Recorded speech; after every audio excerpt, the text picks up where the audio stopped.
Is up, YouTube? So today I'm going to be showing off the most hyped up deck for probably since Rulers, I would say. Well, actually no, Rulers kind of came out of nowhere. But anyway, probably the most hyped up deck that I've seen as of today is necloth or necros.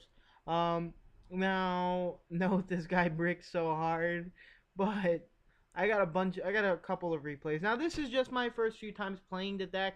Now, keep in mind, I have no idea how to play it, and I must say, this deck, once you play it, it's not that easy to play. I actually misplayed there. What I thought, because I didn't read, I thought defensive armor was gonna boost up my Manju, but I was like, oh wait, no, it's only necloth cards. Shit. And so that was just a big waste, which could have hurt me if this guy didn't brick so hard. But luckily me, he bricked. But even though Jinzo decks really wouldn't do anything to me at all. Um, Luckily for Trish, and no targeting. Sorry. Um, it's just such a broken deck. And just it really is. But it's not broken to the point where it's actually autoplay. Believe it or not, this deck takes a legitimate amount of thinking and skill because you have to think. Wait, do I want to search this? Do I want to search that? What combos off this? What combos off that? How do I do this? How do I do that? You know, it actually takes a few minutes to understand the deck. This is only my third time playing it. I'm gonna probably be pushing out an all-nighter to play this deck to figure it out, so I can actually go and get the deck probably next weekend or so when the card prices start to fluctuate a bit. Because I'm not interested in buying any of these cards at the moment. But anyway, I'm gonna go ahead and stop the video really quick, so I can take you to the other few replays that I have for you guys. Okay, and we're back, and now I'm playing Yang Zing. Now, this Yang Zing deck was a little bit tough. Now I did mess up on numerous times. Um, I messed up quite a bit of times actually. But the whole thing was with this deck, this is just the deck. The whole thing about this deck though is it will take time to learn. It will take time to process. It will take time to figure out the combos, and it will take time for you to adjust and get comfortable with the deck. It's not something you can just use overnight and be a pro with it. As I just said though, I'm just gonna be using it overnight so I can get the basics of the deck down. That's just basically for the basics. See, that's what I mean by basics, because I completely spaced out on Unicorn's effect that it negates even my extra deck cards. I was like, oh wow, it even negates mine. Okay, so it's kind of like a double-edged sword in a way. So that's why you're usually supposed to XYZ with Unicorn attached, with Unicorn involved in it. You're never supposed to leave Unicorn out if you're gonna try to go for an Exceed play. That's something I learned right there. I'm like, oh wow, I thought, okay, whatever. I'm just like, okay, it's fine. I got so much. I still got all the advantage, and I'm like, okay, this is okay. Um, but actually, yeah, it was really bad, and I don't even know. Oh yeah, okay, I discarded that, so he couldn't. Okay, never mind. I know I did that. I was a little confused there. Um, that I just did that so I can save my monster, and I believe this turn I get Trishula out just to banish his cards, so I don't have to deal with them later. Um, which is another effect that Trishula is not the main monster of the deck, but it's whenever you get her off or it's really good. I mean, like, if you get Trishula off, you're most likely supposed to win that match. He top decked a damn Dark Hole, and it was just like, wow, that sucks. Well, I had so much advantage in hand, I could practically go for whatever I wanted, and I pretty much did here. This is what I pretty much did. I just won from here. There was no way he was winning. My next duel is actually against Yokai deck, and it was pretty much grindy. It was very, very grindy. He almost had me a couple times, but I just top decked the right cards at the time, so that was also a good thing. Now let's go ahead and swap over to the next replay. I'm going to go ahead and take you guys there now, and I'll see you guys over there. Alright guys, here's my duel against Hermit Yokai, or Yusendru, whatever you want to call them. Now this, like I said, is a pretty good game. Now, I'm going to say one thing before the video progresses. I'll just go ahead and let it progress. He makes a pretty big misplay with the breakthrough skill, which is probably why I won. But you'll see that later. I figured this was a good first turn considering I still got Trishula in hand, makes it to where they can't target my stuff. So I figure, okay, that's good. Then I run and then I figure out it's this. I'm like, oh, okay, this is bad. And I actually make a big goof mistake. I try to Regeki that, and it turns out that didn't work. And I'm just like, well, okay then. Yeah, he goes ahead and negates that. And then I'm like, okay, I can just go into Xton and clear your board. And that's what his mistake was by playing Breakthrough Scale right then and there.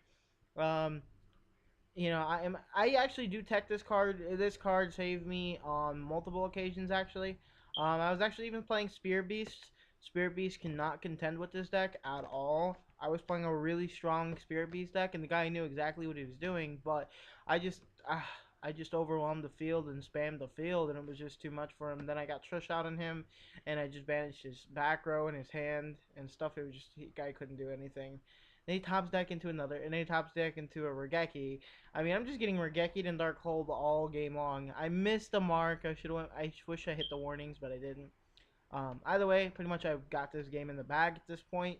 I believe at this point I wait one turn and I use this if I'm not mistaken. But anyway, I really enjoyed this duel. It was probably one of my favorite duels mainly because Hermit Yokai to me is a tier 2 or 3 deck. And a lot of people keep saying that Hermit Yokai is tier 1 or going to be tier 1. It's not going to happen. I mean, I like the deck myself, guys, Hermit Yokais. I really do, or Yusenjus, whatever you want to call them. I really do like the deck myself.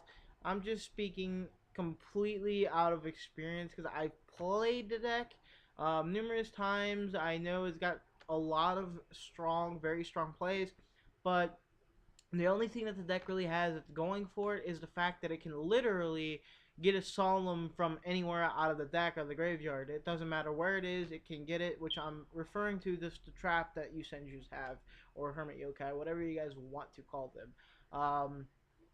They actually have a solemn judgment that's basically for them, which is freaking crazy, and it's searchable through that one stupid gate card, whatever it's called. And you can search it through your deck, or you can search it, or you can get it out of your graveyard. It's broken as crap. It really is. That's about the only card that's broken in the deck. No, your Senjus do have a pretty strong lock when they get vanities on the field. Like if you get Senjus and vanities in hand, and your opponent doesn't have MST, then you got that round one for sure. There's no way you should lose if they don't have an outright then and there. There's no way you should lose that match because your Senjus, you do not need a normal special summon whatsoever in the deck. It's just normal attack per game. That's how the deck. That's why everyone's going crazy over it because it's just like if you draw a handful of monsters, that's usually a bad hand unless it's certain decks. But with your Senjus, it's just like, oh my god, this is great. It's normal. It's like normal summon, normal summon, normal summon, normal summon, normal summon, attack, and that's all that they need to do. And if your opponent doesn't have back row to stop you, you got game in hand right then and there. So that's why Senjus are so popular among the community right now. Not only are they good, they're cheap, and they're not very hard to find, and people aren't as greedy with them as they are with the necloth cards. I know that for a fact because when I was at my locals earlier today and I bought some boxes, because I actually did buy a couple boxes, but they weren't any good. That's why I really didn't post. I'm not gonna be posting the opening or anything. It was so bad. It was so stupid. All I got was a bunch of spirit and you send you cards. It was just It wasn't even good.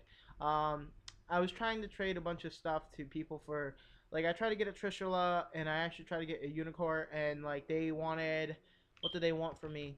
Um, they wanted like 3 of my cards and like $30 on top, just for a unicorn. And then for the Trishula, they just wanted like $80. They didn't want anything I had. Which I have. What I do have is I have a lot of BA cards. Now, my BA cards, I done told them I'm not gonna get ripped off because I know Trishula right now is worth 90 or even 100, and I know Bryo is worth 100 as well. And I'm telling them I'm not gonna give you what the card's actually worth. I'm not gonna give you cash. I told them like this: if you want, what I'll do is if you have the complete necloth build, I'll go ahead and I'll just trade you decks. And one guy was actually tempted to do it because he really liked the BA, and he basically told me he had most of the deck completed already, the VA deck. He just needed a couple of cards. He still needed all three of the Dantes. He still needed two Scram. He still needed the tour guides and stuff like that. And I already have a complete VA build, and most of it's all hollowed out, which I didn't even care about. Just my friend gave me most of the cards, and he is a rarity whore. And so he was thinking about it. Then a couple of his friends told him not to do it because BA's prices are going down and necloths are going up day by day. But then I told his friends, though, I mean, hey, look, that's fine. I'll keep the deck. Let your friend keep the deck too. Tell him not to trade anything out of it. And in like a couple of weeks, when the prices start to go down and fluctuate, if your friend still wants to trade decks with me, I'm 100% fine with it. I even told him I'll give you the extra deck and all. I just told him I may take out 4 or 5 cards out of the extra deck, considering he had most of the cards I wanted to take out of the extra deck anyhow. So he said he's fine with that, so that's cool. So I'm probably going to be trading my BA deck for necloths pretty soon, so I really don't have to spend anything out of it. For necloths, you can basically say I got the deck for free or am going to get the deck for free. So that's pretty cool in my opinion. Plus I got most of the necloth cards the staples, not the like the crazy like Trishula, Unicore, and stuff, and Colossus, whatever his name is. I didn't get any of those really, but the main like little cards that you need, I kind of got. Like all the ritual spells, I pretty much got stuff like that. But anyway, I'm done on the rant, and I hope you guys enjoyed the video. If you did, please give it a like and a comment and subscribe, and I would really, really greatly appreciate that.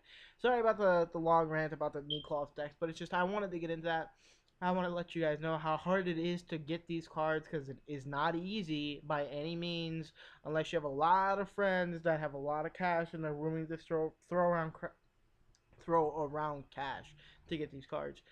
My suggestion to you guys who want to play this deck, play it on Devpro, play it on Dueling Network, learn the deck, fill it out, see if that's what you really want to do, and then if that's the case, just keep playing this for about a month or so, and then when the prices start to fluctuate, go ahead and start buying the cards, the singles. Just buy the main singles, buy the staple singles. Only buy the staples that you need, like Trishula, Bryonic, Unicore, Colossus, stuff like that, Valkyries. Just buy those as singles, and the rest you should have by now if you bought boxes. If not, it's always good to invest in at least 1 or 2 boxes. You won't get anything too great usually, but you could get lucky. But anyway, as I said, for the last time, for real now, signing out. It's your boy Anthony. Peace out, guys. Have a nice night.